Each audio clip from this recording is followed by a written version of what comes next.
Shalom, peuple de Dieu. Shalom. Que chacun soit bienvenu dans la maison du Père. Amen. J'aimerais que nous nous tenions debout, s'il vous plaît, frères et sœurs.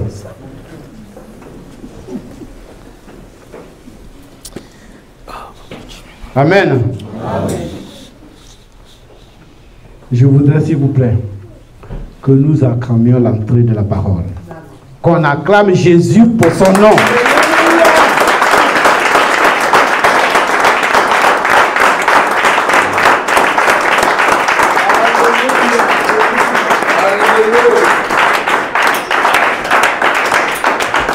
Merci Jésus. Nous allons rester dans cette position et nous allons introduire la parole. Notre Seigneur, nous allons l'annoncer. Nous allons lire les Écritures dans le livre d'Esther aujourd'hui. Parce que notre Dieu est le plus important. C'est lui que nous acclamons. Amen. Nous lisons la parole dans le livre d'Esther, chapitre 3, versets 8 à 10. Esther 3, 8 à 10. Amen. Nous lisons la parole au nom de Jésus. Alors, Aman dit au roi Assuérus, il y a dans toutes les provinces de ton royaume un peuple dispersé et à part parmi le peuple, ayant des lois différentes de celles de tout le peuple et n'observe point les lois du roi. Il n'est pas dans l'intérêt du roi de les laisser en repos.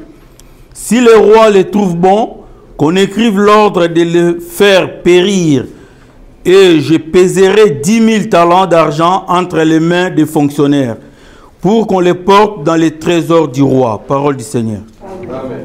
Jusqu'à 10, pardon. Verset 10. Les rois ôta son anneau de la main et les remit à Aman, fils d'Amedata, d'Agaguit, ennemi des Juifs. Nous continuons le chapitre 8, versets 5 à 8. Esther dans 8. le même livre. Esther Chapitre 8, versets 5 à 8. Elle dit alors, si le roi trouve bon et si je trouve grâce devant lui, si la chose paraît convenable au roi et si je suis agréable à ses yeux, qu'on écrive pour révoquer les lettres conçues par Aman, fils d'Amedata, d'Agagut, et écrites par lui dans le but de faire périr les Juifs qui sont dans toutes les provinces du roi. Car moment pourrais-je voir le malheur qui atteindrait mon peuple? Et comment pourrais-je voir la destruction de ma race? Le roi Assuérus dit à la reine Esther et au juif Mardoché, voici j'ai donné à Esther la maison d'Aman, et il a été pendu au bois pour avoir étendu la main contre les Juifs. Écrivez donc en faveur des Juifs comme il vous plaira, au nom du roi et scellé avec l'anneau du roi, car une lettre écrite au nom du roi et scellée avec l'anneau du roi ne peut être révoquée. Une dernière lecture, Cantique des Cantiques, chapitre 2, verset 2. Cantique des Cantiques. Chapitre 2, verset 2. Comme un lit au milieu des épines, tel est mon ami parmi les jeunes filles. Amen. Amen. On acclame la parole et on s'assied, frères et sœurs. Que Dieu bénisse chacun. Amen. Amen. Voici une histoire que nous avons pratiquement, je pense, tous lue. Nous connaissons un peu l'histoire d'Esther. Je ne vais pas la reprendre en entier, mais on va y aller par bride, par des passages que j'ai choisis, et nous allons continuer. La Bible dit que le roi Assuérus avait une femme, une reine qui s'appelait Vashti. Et un jour que le roi recevait les notables de son royaume, il a voulu faire honneur à sa femme, présenter la reine au public, mais la reine a désobéi. Elle se sentait tellement bien avec ses copines parce qu'au milieu d'elle, elle était la reine, elle était la plus grande. Elle a préféré rester dans un milieu, elle avait plus d'honneur, je pense, pour elle. Et elle n'est pas venue. Alors c'était une offense au roi et au royaume. Parce qu'il y avait tous les notables. Donc, cette reine, elle a été répudiée. Et on a demandé, le conseil du royaume a demandé qu'on cherche des jeunes filles pour le roi, afin que Vashti soit remplacée. C'est comme ça qu'on a trouvé Esther. On l'a mise avec toutes les autres jeunes filles au service des eunuques. Elles ont été préparées et Dieu faisant ce qu'il veut, c'est Esther qui a été choisie. Mais l'oncle d'Esther était déjà serviteur dans la cour du roi. Il était portier. Il s'appelait Mardochée. Il est arrivé qu'un jour, un complot s'est fait contre le roi. Deux eunuques qui voulaient s'en prendre physiquement au roi et l'histoire a été éventrée par Mardochée et le roi a eu la vie sauve. Conséquence, les deux eunuques ont été pendus. Mais dans ce royaume, il est arrivé qu'un jour, ce roi élève quelqu'un dans le rang parmi tous ses serviteurs. Et il a élevé Aman comme son successeur. Donc Aman était celui qui venait après le roi. Mais la Bible dit que dans ce royaume, à chaque fois qu'Aman passait devant la porte du roi, tous ceux qui étaient portiers devaient se prosterner. Mais comme par hasard, il arrivait qu'il y a un parmi eux qui ne se prosternait jamais. Alors, Aman par lui-même n'a pas fait attention. Et comme nous sommes tous dans la vie, on connaît à peu près, chez moi, pour inventer un petit mot, on appelle ça kwakwato, ceux qui rapportent toujours.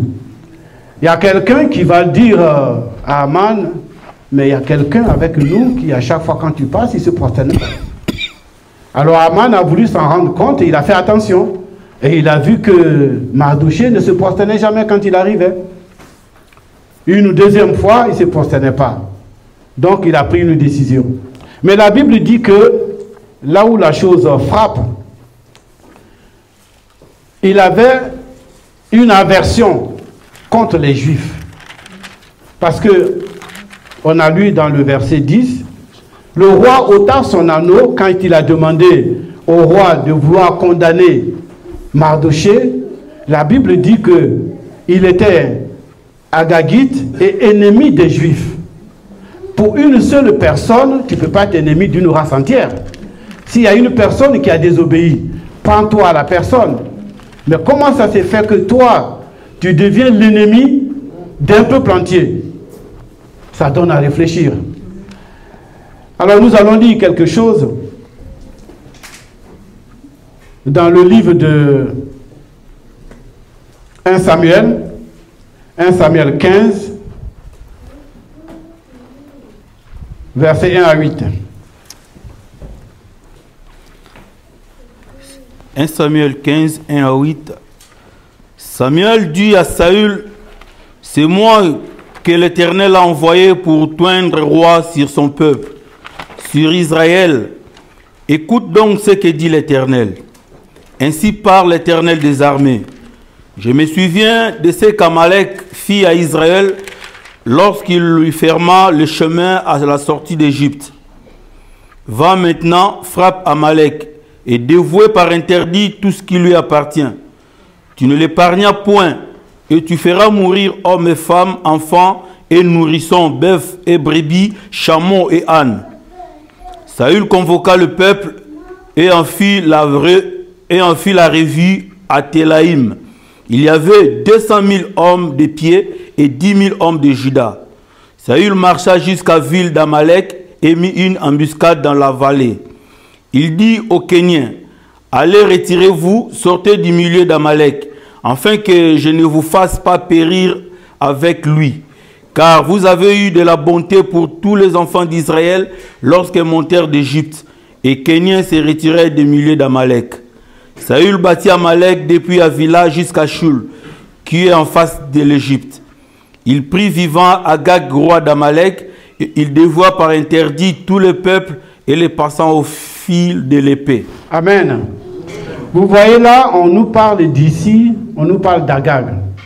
Saül est le premier roi d'Israël. Il part en guerre Et Dieu lui dit de passer ce peuple contre lequel il va se battre, de le passer à l'épée, au fil de l'épée. Mais il arrive que Saül prend le roi et il le garde. Il ne le tue pas. Il va aussi chercher les bœufs, les animaux les plus gras et il les garde. Il désobéit à la parole de Dieu. Mais on voit que aujourd'hui, dans le royaume d'Assuérus, il y a un certain Aman, un Agagite. Mais cet Agag que Saül avait laissé la vie, il a fait des enfants. Donc, c'est une histoire historique que Aman ait gardé rancune contre les Juifs parce qu'il leur en voulait. Il ne s'en serait pas pris à tout le peuple juif s'il n'avait eu affaire qu'à une seule personne, Mardochée, qui avait désobéi devant la cour du roi. Mais voilà que son histoire remonte de très loin. Il a son aïeul qu'il veut venger. Parce qu'à la limite, il avait été humilié par les Juifs. Donc lui, avec un rang qu'il a aujourd'hui, il veut venger son peuple. C'est pour cela qu'il dit, il faut tuer tout le peuple juif. Parce qu'il sait qu'il a gardé rancune contre ce peuple. Pourquoi? Parce que son grand-père, son aïeul avait été humilié. Donc aujourd'hui, la place qu'il tient lui donne l'autorisation, la possibilité de se venger. On a lu tout à l'heure dans le verset 8 d'Esther 3, je lis la dernière phrase, quand il va voir le roi pour lui demander d'écrire une lettre contre les Juifs, écoutons ce qu'il dit. Il n'est pas dans l'intérêt du roi de le laisser au repos. Il n'est pas dans l'intérêt du roi de laisser ce peuple au repos parce que ce peuple n'obéissait pas aux lois de la République. Mais ce n'est pas la première fois qu'il vivait avec les Juifs. Les Juifs étaient en captivité dans ce royaume. Il les connaissait. Mais à cause de la désobéissance vis-à-vis de lui pour une personne, il condamnait un peuple entier. Il ne dit pas Mardochée ne m'obéit pas, mais il dit le peuple entier n'obéit pas aux lois du roi. Quel roi permettrait que quelqu'un soit sous sa domination qui ne lui obéit pas? Alors quand il propose au roi d'écrire un audit, une lettre pour condamner ce peuple, le roi ne peut pas dire non. Le roi est obligé d'accepter parce que s'il laisse faire, il y aura combien de peuples comme ça dans son royaume qui vont se rebeller après? Il était obligé d'accéder aux doléances de son subordonné. En plus, c'était celui qui venait après lui élevé en rang. Il ne peut que croire en ce que dit Aman. Donc le roi va accepter et il va demander à Aman d'écrire son édite. Mais regardez déjà ce qu'il lui propose. Dans le monde du malin, chacun a un prix. Il demande au roi, il va prendre de l'or, de l'argent et il va mettre dans le trésor du roi. Il va lui donner de l'argent. Et comme chez le malin, tout est question d'argent, le roi, bien qu'il soit riche, il ne dira jamais non à un plus de richesse. Alors, je pense que c'est avec joie qu'il a accepté parce que tuer quelqu'un, lui, il pourrait donner l'autorisation quand on égorge quelqu'un, ça ne lui dirait rien. Mais en plus, non seulement il va tuer, mais on va lui faire du bien, on va lui donner de l'argent.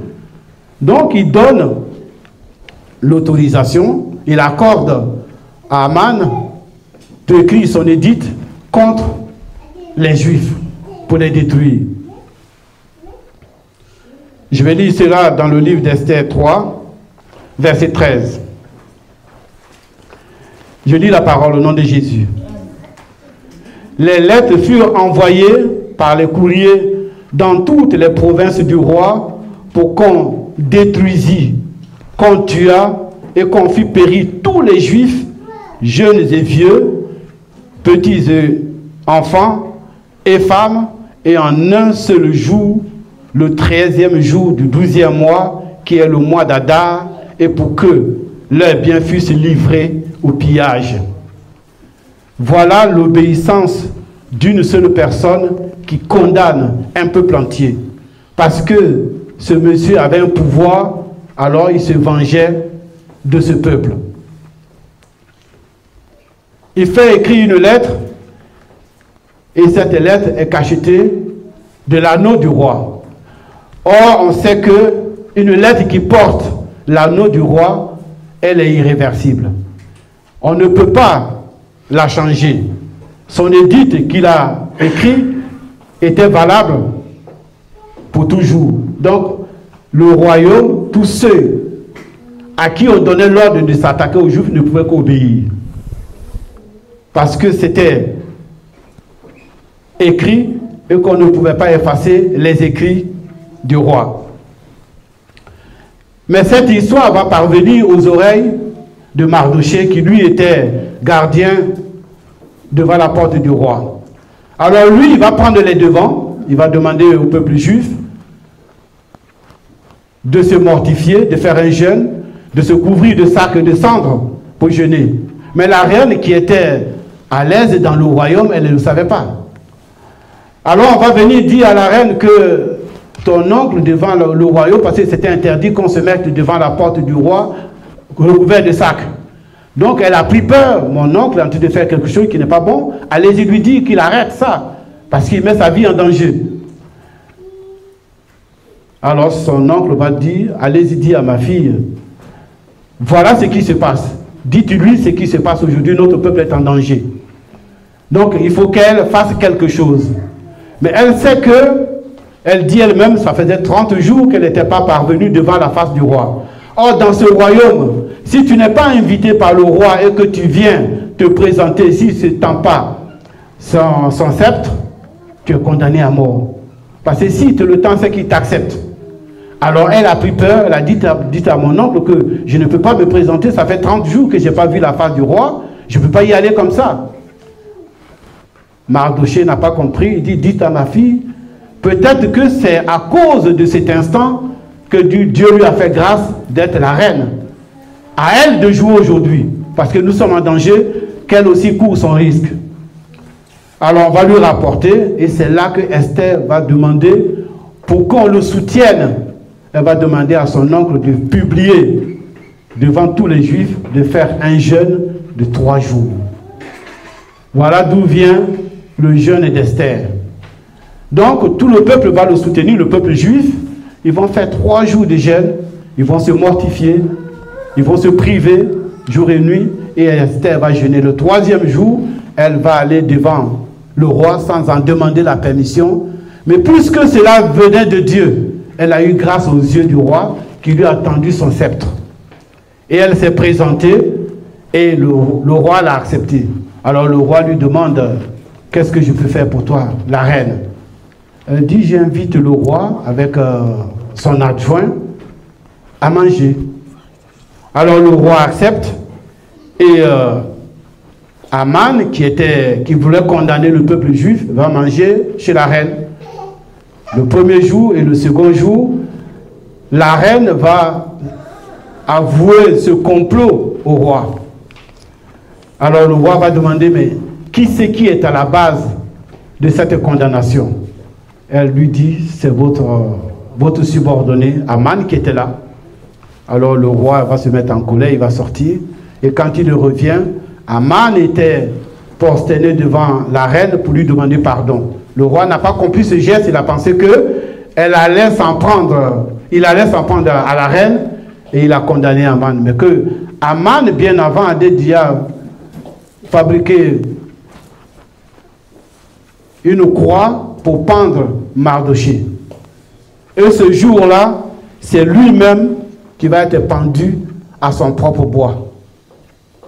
C'est comme ça que le peuple juif va être... Ce jour-là, Aman, Mardochée qui devait être condamné, Mardochée va avoir la vie et c'est Aman qui va périr. Parce que bien avant, le roi avait découvert dans les livres de chroniques que le jour qu'il a failli être attaqué, c'est Mardochée qui l'avait sauvé. Donc il fallait le récompenser.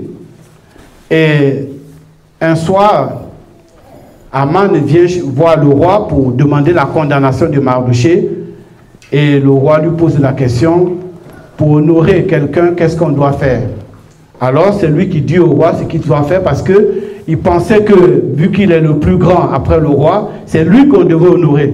Alors il faut prendre la cape du roi, son chapeau, son cheval, et promener la personne dans la ville pour lui dire, voilà comment le roi honore quelqu'un. Et c'est lui qu'on choisit d'honorer Mardochée.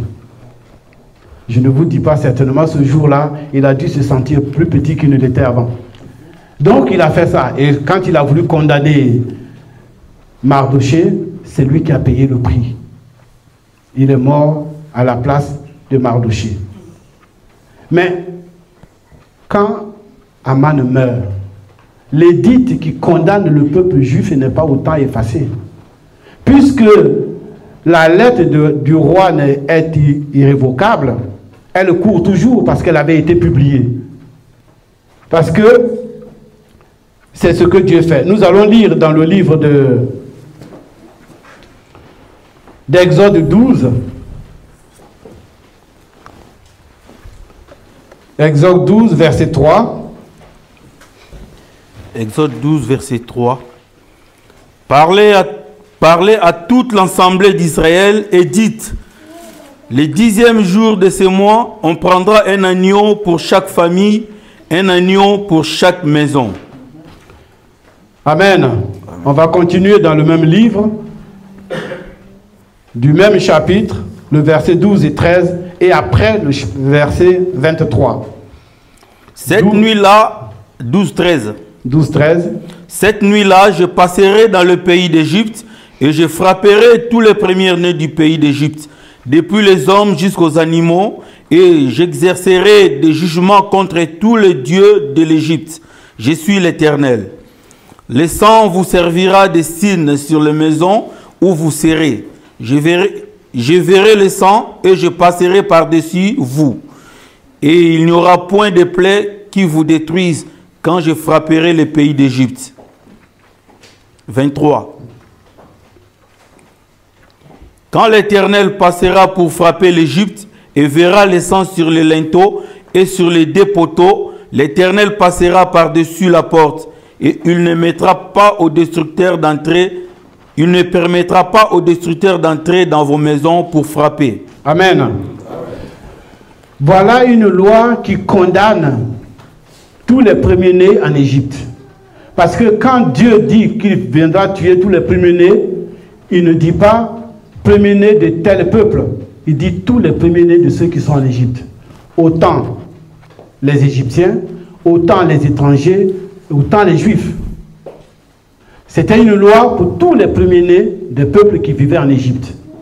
Mais puisque la loi de Dieu, il ne la change pas, le roi ne change pas sa loi, il faut faire une contre-loi. Alors pour faire une contre-loi, pour sauver un groupe, qu'est-ce qu'il dit?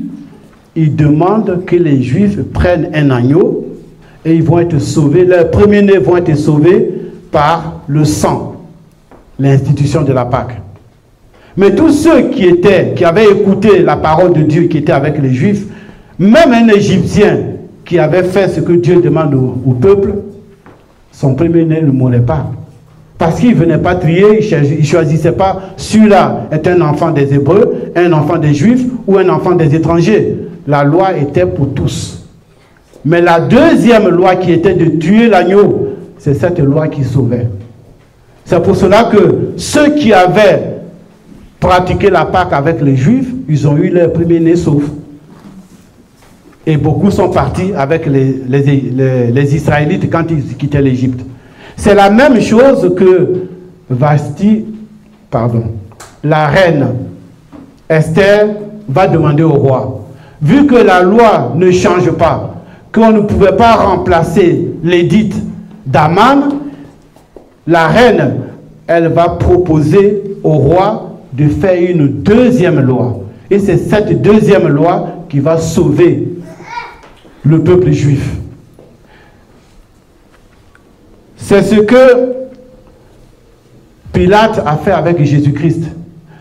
Quand on a cloué Jésus-Christ à la croix, il a mis celui-ci est le roi des Juifs. Les notables lui ont demandé, faut dire, faut pas écrire, il est. Mais il a dit ce qui est écrit est écrit. Parce que c'est la règle, le roi avait écrit, il ne pouvait pas effacer. Et c'est la même chose. Donc la reine Esther, elle va demander la même chose au roi, de faire un contre-dit pour pouvoir sauver son peuple. C'est ce que nous allons lire dans le livre d'Esther 8, versets 5 à 8. Esther 8, versets 5 à 8. Elle dit alors, si le roi trouve bon, et si j'ai trouvé grâce devant lui, si la chose paraît convenable au roi, et si je suis agréable à ses yeux, qu'on écrive pour révoquer les lettres conçues par Aman, fils d'Amegata l'Agagite, et écrites par lui dans le but de faire périr les Juifs qui sont dans toutes les provinces du roi. Car comment pourrais-je voir le malheur qui atteindrait mon peuple, et comment pourrais-je voir la destruction de ma race?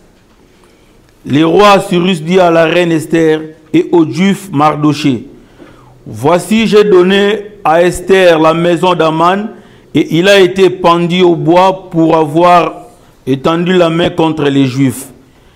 Écrivez donc en faveur des Juifs, comme il vous plaira, au nom du roi, et scellez avec l'anneau du roi, car une lettre écrite au nom du roi et scellée avec l'anneau du roi ne peut être révoquée. Amen.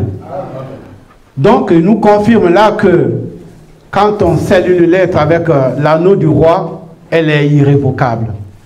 Voilà comment le peuple juif, comme le peuple d'Israël en Égypte, le peuple juif va être sauvé à cause de la lettre du roi. Mais ce peuple était devenu, du coup, un peuple protégé par le roi. Le peuple devait avoir désormais une considération dans ce royaume. Le peuple devenait la fille de Cantique de Cantique. 2, verset 2. Nous allons relire ça. Frère, s'il te plaît. Cantique de Cantique 2, verset 2. Comme un lit au milieu des épines, tel est mon ami parmi les jeunes filles. Amen. Ce peuple était devenu une fleur au milieu de ce peuple. Ils étaient entourés d'ennemis. Mais dès l'instant où la lettre du roi les protégeait, ils avaient eu de la valeur. Personne ne pouvait désormais les contester. Personne ne pouvait les détruire désormais. Ils avaient leur place dans ce milieu-là. Mais il ne faut pas oublier que c'était un peuple juif. Ils avaient en plus la loi de leur Dieu. Ils adoraient Dieu. C'est à cause du respect de la loi de Dieu que Mardoché a été condamné par Aman. Donc ce peuple qui est de Dieu était protégé par Dieu. C'est comme le serviteur Jérémie au milieu du peuple d'Israël. Il était une fleur au milieu d'Israël. Le peuple était devenu le peuple protégé de Dieu dans ce royaume. On va le lire dans le livre de Jérémie 1, verset 19. Jérémie 1, verset 19. Ils te feront la guerre, mais ils ne te vaincront pas, car je suis avec toi pour te délivrer. Amen. Dit l'Éternel. Ce peuple, Dieu était avec lui. Mais il y en a qui ont cherché à les détruire.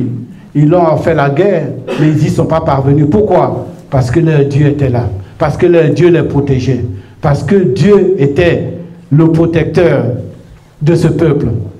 Ce peuple était devenu comme la fille de Cantique des Cantiques. La belle fille, la fleur au milieu de ce peuple. Le peuple juif était une fleur au milieu des ronces. Parce que les ennemis qui l'entouraient étaient des épines. C'est là que j'ai donné un titre à mon propos, un lys au milieu des ordures. Parce que la fleur, elle pousse au milieu des saletés. On dit lys de la vallée. Mais qu'est-ce qu'il y a dans la vallée? Qu'est-ce qui s'y passe? Une seule fleur qui sort au milieu de la pourriture. C'est ce qu'est ce peuple au milieu du peuple d'Assuérus. Parce qu'ils étaient mal vus, ils étaient condamnables aux yeux de certains, mais voilà que, parce qu'ils ont un Dieu, ils ressortaient comme une belle fleur, une jeune fille. Tout le monde pouvait faire désormais attention à ce peuple-là. Personne ne pouvait les condamner à sa guise, parce qu'ils étaient protégés. Un lys de la vallée entouré d'épines. Au milieu de cette multitude, les Juifs étaient quand même un peuple faible, mais un peuple juste aux yeux de Dieu. On va lire ça dans le psaume 34, verset 19. Psaume 34, verset 19. Le malheur atteint souvent le juste, mais l'Éternel en délivre toujours. Amen. Ce peuple avait un malheur au milieu de ce royaume. Mais il était délivré par qui? Par son Dieu. Parce que Dieu était avec lui, il ne pouvait pas laisser périr son peuple. Donc il a libéré. Dieu envoie Jérémie au milieu d'Israélites. Tout ce que disait Jérémie, tout le monde était contre lui. Mais Dieu était avec lui. Il était une fleur au milieu des épines. Parce que nous connaissons comment on l'a traité. Mais c'est parce que Dieu était avec lui que personne ne pouvait arriver à bout de lui. Personne ne pouvait le détruire. On va dire cet exemple dans Jérémie 1, versets 17 à 18. Jérémie 1, versets 17 à 18. Et toi, saint terrain, lève-toi et dis-leur tout ce que je t'ordonnerai. Ne tremble pas en leur présence, de peur que je ne te fasse trembler devant eux. Voici, j'établis en ces jours sur tous les pays comme une ville forte, une colonne de fer et un mur d'airain contre les rois de Juda, contre ses chefs, contre ses sacrificateurs et contre le peuple du pays. Amen. Voilà ce qu'était devenu le peuple d'Israël dans le royaume d'Assuérus.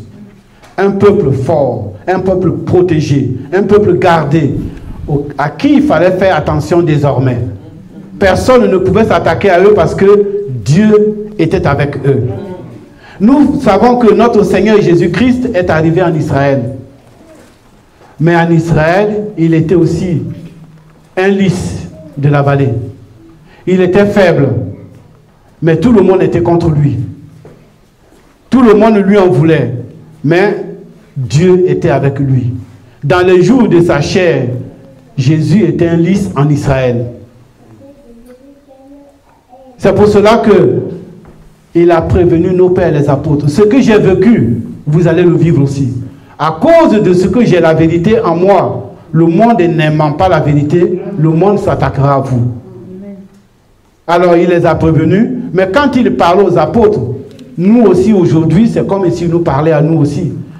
On va le lire dans le livre 16, dans le livre de Jean 16, versets 1 à 4. Jean 16, 1 à 4. Je vous ai dit ces choses afin qu'elles ne soient pas pour vous une occasion de chute.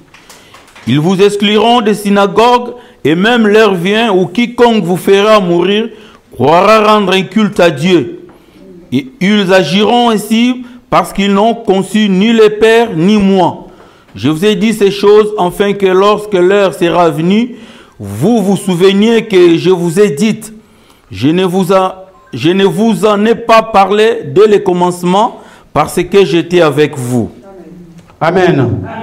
Voilà ce que Jésus nous dit. Parce que tout ce qu'il a dit aux apôtres, il leur a demandé de nous le dire. Donc aujourd'hui, nous le savons. Et nous savons ce que nous vivons dans ce monde. Parce que nous sommes cette fleur-là, au milieu des épines. Le monde ne nous fera pas cadeau. Le monde ne nous pardonnera pas. Parce que le monde n'a jamais accepté Jésus-Christ. Et celui qui est en Christ est ennemi du monde. Enfin, le monde en fait son ennemi. Parce que nous, on n'a pas d'ennemi. On aime tout le monde. Même que tu aimes Dieu, que tu n'aimes pas Dieu, nous, on t'aime quand même. Parce qu'on ne sait pas, il y a eu Paul en Israël. Paul qui s'attaquait au peuple de Dieu. Mais le jour que son heure a sonné, Dieu n'a pas dit qu'il persécutait l'église, donc je ne le veux pas. Donc nous, on les aime tous parce qu'on ne sait pas qui Dieu sortira du milieu d'eux. Et celui-là qui a compris pour nous, qui est venu nous enseigner, il nous le dit encore davantage. Je veux parler de notre frère d'Assemblée Paul. Voilà ce qu'il nous dit dans 1 Corinthiens 4, versets 11 à 13. 1 Corinthiens 4, versets 11 à 13. Jusqu'à cette heure, nous souffrons la faim, la soif, la nudité. Nous sommes maltraités, errants ça et là. Nous nous fatiguons à travailler de nos propres mains. Injuriés, nous bénissons, persécutés, nous supportons. Calomniés, nous parlons avec bonté. Nous sommes devenus comme les balayures du monde, les rebuts de tous jusqu'à maintenant. Ce n'est pas pour vous faire honte que j'écris ces choses, mais je vous avertis comme mes enfants bien-aimés. Amen. Nous sommes avertis, on nous a parlé d'avance. Nous sommes dans la balayure dans ce monde. Nous sommes de la pourriture dans ce monde. Mais la vraie pourriture, c'est les épines qui nous entourent. Parce que nous ne sommes qu'une fleur. Et la vraie pourriture nous veut du mal. Mais nous sommes obligés de vivre avec. C'est pour ça que nous devons être prudents. Comme il a dit, soyez prudents comme des serpents, doux comme des colombes. Parce que nous ne savons pas partout où nous passons sur qui nous tombons. L'Église est un lys au milieu d'un océan d'épines. Parce que le monde, c'est un océan. C'est l'eau. Et nous sommes au milieu, nous sommes propres. C'est pour cela que nous devons vivre dans la sainteté. Nous devons vivre dans la pureté. Parce que si tu dis que tu es saint, que tu es pur, et que tu pêches chaque jour, tu ne peux pas te prendre pour une fleur vis-à-vis de Dieu. Mais nous aussi, ne nous abusons pas. Parce qu'il ne faut pas attendre de ceux qui nous entourent, ces épines, qu'ils nous fassent du bien. Ça ne fait pas partie de leur nature. Ils ont la nature de leur père. C'est pour ça que Christ disait en Israël, vous faites le travail de votre père. Il a été menteur depuis le début. Vous aussi, vous êtes menteur. S'il est criminel, vous êtes criminel. Donc, si quelqu'un te fait du mal, il ne faut pas lui en vouloir. Parce que c'est sa nature. C'est une épine. Donc, lui, il ne peut que piquer. Il ne viendra pas te caresser dans le sens du poil. Parce qu'il n'est pas de ta nature. Mais tu es obligé de l'accepter quand même. Et c'est ce que nous faisons. Au milieu de ce peuple, nous sommes calomniés. On dit des mensonges sur nous. On nous des attaques multipliées à chaque fois. Mais nous sommes obligés de vivre avec, comme il dit Paul. On nous tape dessus, mais on dit merci. On nous calomnie, mais on prie quand même pour ceux qui sont contre nous. Donc nous sommes obligés de le faire. Nous sommes obligés de prier pour nos ennemis. Nous sommes obligés de les conseiller quand il y a besoin. Parce que nous n'avons pas le choix. C'est ce qui nous a été recommandé. Et nous devons nous aussi faire le travail de notre Père. Mais reconnaissons, quand nous sommes en Christ, que tout ce qui nous arrive vient de Dieu. Parce que le malin, il n'est pas plus fort que Dieu. Il ne décide pas par lui-même pour faire ce qu'il veut. Nous allons le lire dans le livre de Ésaïe 45, verset 7. Ésaïe 45, verset 7. Je forme la lumière et je crée les ténèbres. Je donne la prospérité et je crée la diversité. Moi, l'Éternel, je fais toutes ces choses. Amen. L'Éternel fait toutes ces choses. C'est pour ça que quand il nous arrive quelque chose, nous ne devons que rendre grâce à Dieu. Parce qu'il sait ce qu'il fait. On dit, Dieu châtie ceux qu'il aime. Donc, quand il nous châtie, ne nous plaignons pas. Parce que c'est une manière de nous corriger. Si le mauvais ne peut pas faire du bien, le bon ne peut faire que du bien. Parce que c'est sa nature à lui aussi. Quand ça sort de lui, c'est naturel. S'il lui arrivait de se tromper, de faire quelque chose qui n'est pas bien, la première des choses, c'est de s'excuser, de se repentir. J'ai mal fait, pardon. Or, le malin, il fera du bien une fois, mais tu sauras qu'il s'est trompé parce que la fois d'après, il oubliera qu'il avait fait du bien et il reprendra sa vraie nature. Luc 6, 45. Luc 6, 47.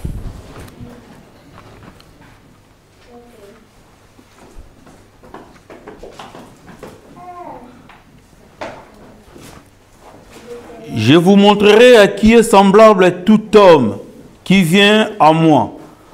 Attends mes paroles et les mets en pratique. Je continue. Non, Luc 6, 45. L'homme bon tire des bonnes choses du bon trésor de son cœur, et le méchant tire des mauvaises choses de son mauvais trésor, car c'est de l'abondance du cœur que la bouche parle. Amen. Donc chacun ne fait que ce que Dieu a mis en lui. On ne se trompe pas. Cela pourrait t'arriver une fois, mais tu ne continueras pas à le faire définitivement parce que ça ne fait pas partie de ta nature. Donc chacun fait ce que Dieu a mis en lui. Mais si tu es véritablement enfant de Dieu, n'attends pas qu'il t'arrive du bien de partout. Ce n'est pas possible. Parce qu'il y a plus d'épines que de lys au milieu dans ce monde. Et tous ceux qui vont venir contre toi, ça sera plutôt des épines. Tu seras haï. Pourquoi? Parce que tu as la parole de Dieu en toi. Quelqu'un ne te connaît pas. Mais il peut arriver qu'un jour, dans un milieu, vous discutiez et que tu parles de Dieu, tu raisonnes. Mais si ça ne lui plaît pas, il s'énervera. Une fois, pour une petite anecdote, je ne sais pas si c'était en Angleterre, mais dans un pays anglophone, il y a une fille qui avait un micro et qui a commencé à prêcher dans la rue. Et quelqu'un est venu la frapper. Parce qu'il a vu cette fille, ça l'énervait. Va ailleurs avec ton Dieu. On n'a pas besoin de toi ici. Il est venu la frapper. Mais qu'est-ce qu'elle avait fait? Elle parlait seulement de Dieu. Et comme c'était une épine, il fallait qu'elle s'attaque à la fleur. Parce que c'était sa nature. Il ne pouvait pas faire autrement. C'est cette fleur qui était devenue le peuple d'Israël au milieu du royaume d'Assuérus. Il ne faut pas oublier que même à Canaan, autour d'Israël, il n'y avait que des épines. Parce que c'est ce que Dieu leur a dit. Dans le livre de Nombre 33, verset 55. Nombre 33, verset 55. Mais si vous ne chassez pas devant vous les habitants du pays, ceux d'entre eux que vous laisserez seront comme des épines dans vos yeux et des aiguillons dans vos côtés. Ils seront vos ennemis dans les pays où vous allez vous établir. Amen. Voilà ce qu'était Israël à Canaan. Tous ceux qui les entouraient étaient contre eux. Ils étaient leurs ennemis. Mais Dieu ne fait rien au hasard. Dieu savait pourquoi il gardait ce peuple autour d'Israël.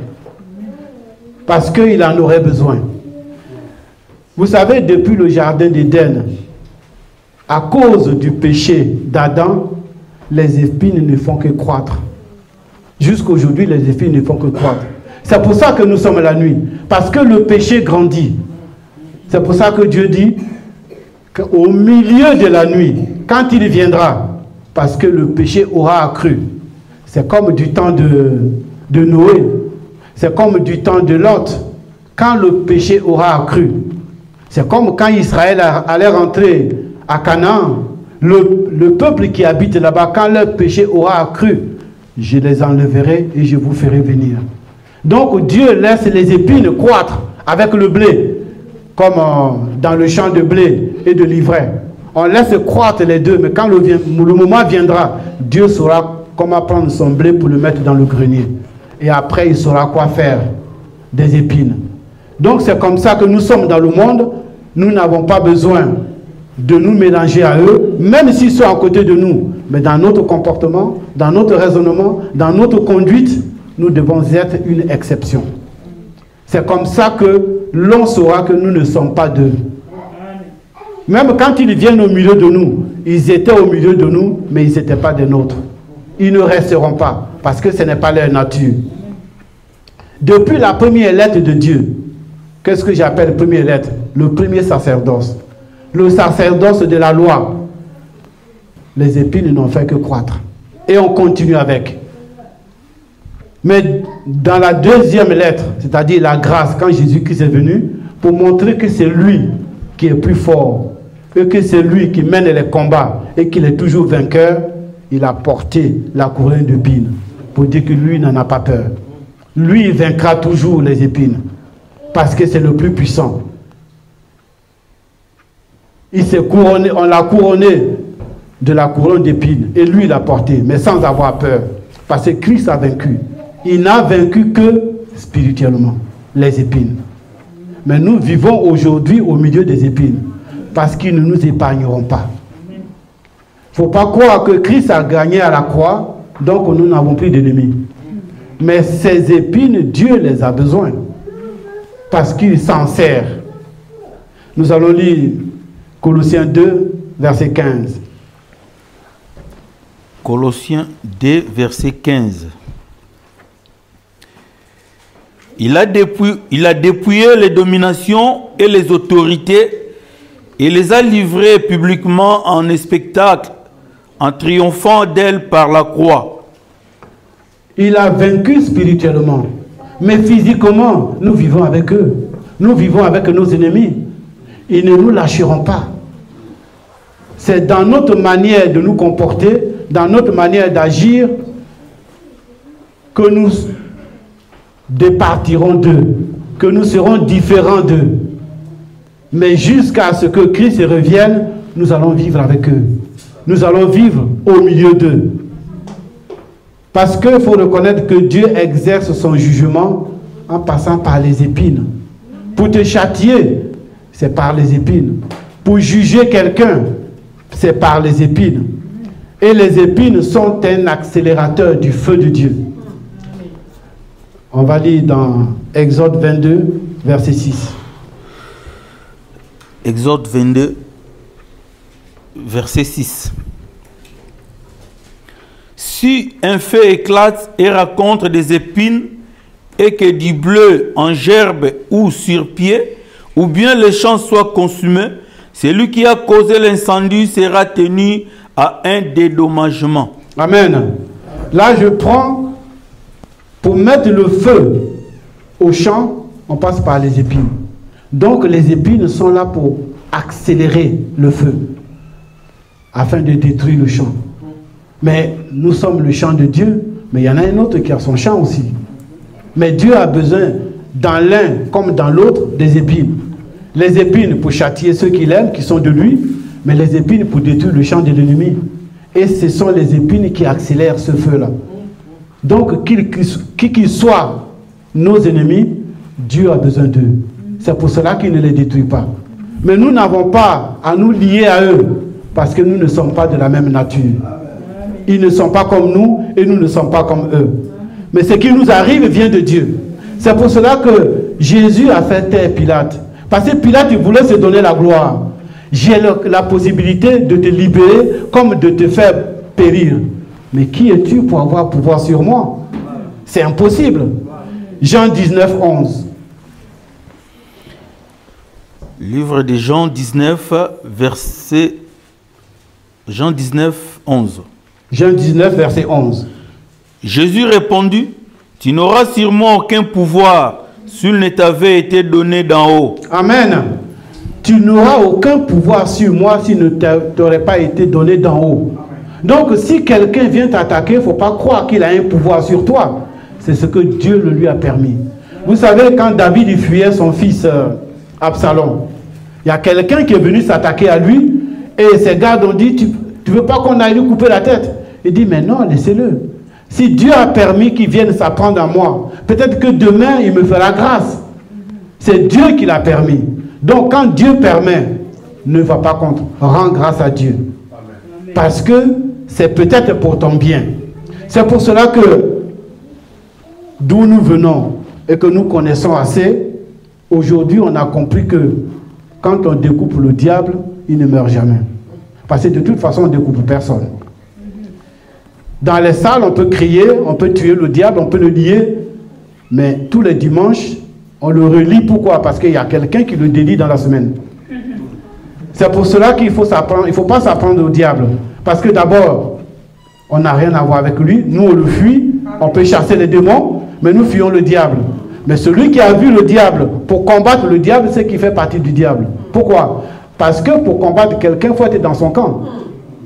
Si vous êtes face à face, vous êtes déjà dans le même camp. Peut-être bien que, comme Gédéon, dans le camp, ils se sont entretués, mais ils faisaient tous partie du même camp. Donc, si tu t'attaques au diable, peut-être que tu joues avec lui. Moi, je vais croire que tu le combats alors que vous êtes en train de jouer de la comédie. C'est pour cela que c'est une ignorance de combattre le diable. Parce que on ne peut pas composer avec lui. Il ne fait pas partie des nôtres. Et pour cela, nous devons demeurer dans la prière. Nous devons demeurer face à notre Dieu. Nous devons demeurer dans la sainteté. Nous devons demeurer dans la pureté. C'est à cela qu'on nous invite. Si Salomon dit que nous sommes une fleur, une jeune fille, un lys de la vallée, nous ne devons pas changer de nature. Parce que Dieu nous a donné cette nature, nous devons la garder. Nous devons demeurer dans la pureté. Parce que il viendra chercher son épouse, mais il dit sans tache, ni ride, ni rien de semblable. Pour que nous soyons purs, il faut que nous demeurions dans la pureté. Nous devons être toujours en face de lui, il nous voit. Nous sommes un peu comme la Vierge que quelqu'un vient violer. Mais si elle ne crie pas, la Bible dit qu'elle sera condamnée. On va la tuer avec le violeur. Mais non seulement elle a été violée, mais on va être tuée. Ça fait deux peines. Mais pourquoi? Parce qu'elle n'a pas ouvert sa bouche. Et nous, la fiancée de Dieu, notre devoir c'est d'ouvrir notre bouche tous les jours. Pour lui dire, nous sommes là. Regarde-nous. Bartimée, Dieu savait bien qu'il ne voyait pas. Il pouvait lui dire, Bartimée, tu es guéri et puis il passe. Mais que veux que je fasse pour toi? Et pourtant, il le savait. Il nous dit de crier à lui, d'élever la voix vers lui, bien qu'il sache ce que nous voulons. Mais nous devons parler. Nous devons crier. Parce que notre vie dépendra de notre cri. Nous sommes la fiancée et le violeur rôde. Si nous ne crions pas, nous serons condamnés doublement. Alors nous avons besoin d'élever nos voix. Nous allons finir par Acte 14, versets 21 et 22. Acte 14, 21, 22.